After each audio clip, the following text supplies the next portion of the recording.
Gentlelady yields. The gentleman from Mississippi, Mr. Ezell, is recognized. Thank you, Mr. Chairman, and thank you, everybody. Thank you, all our witnesses, for being here today. You can pick almost any spot on the map in the United States and find an example of a border crisis. Every state is now a border state.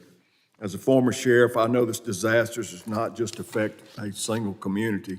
The physical and emotional toll on our men and women of law enforcement responding to this disaster is also another cost that can be placed directly on this administration. We must be doing more to support our first responders.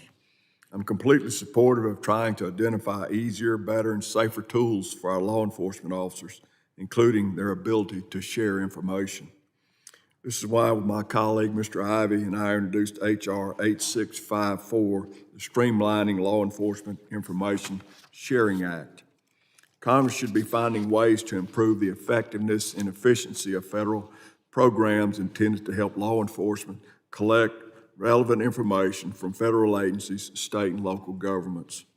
Today's discussion focuses on new technology that can also improve officers' ability to protect our American citizens. But I want to make sure we do so in a way that does not compromise private citizens' data or information. Sheriff Cleveland, thank you so much for your service and thank you for being here today.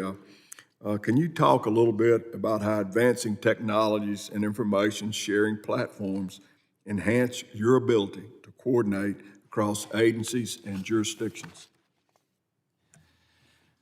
Well, again, having been a Border Patrol agent in my home county, we're pretty well integrated in information sharing there, and it's nothing that I've done. It's something that the state of Texas, U.S. Border Patrol, and at our county levels along the border, and I'd probably say that all along the U.S.-Mexico border, just because of the border security issue going back decades. We're pretty well integrated in that manner.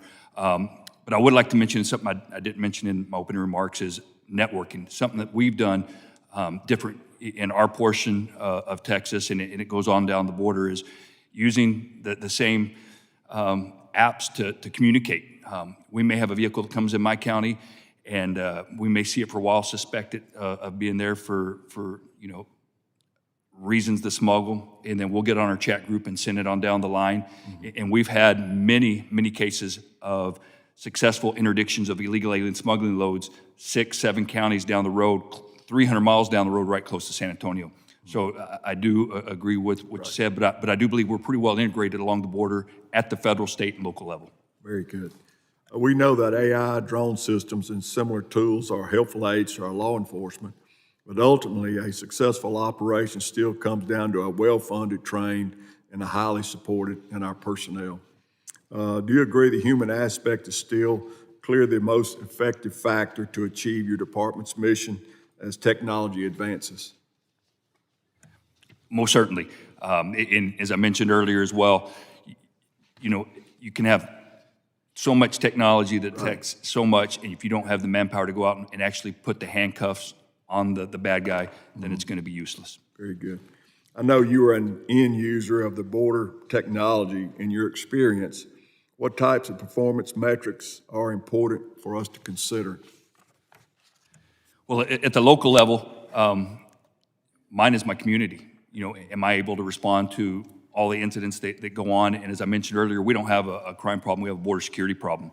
And I actually have a guest with me here, Mr. Ratley. He's a retired Air Force colonel. He's a landowner down in my county, and he spends part of his time up here in Washington, D.C., where he has his home.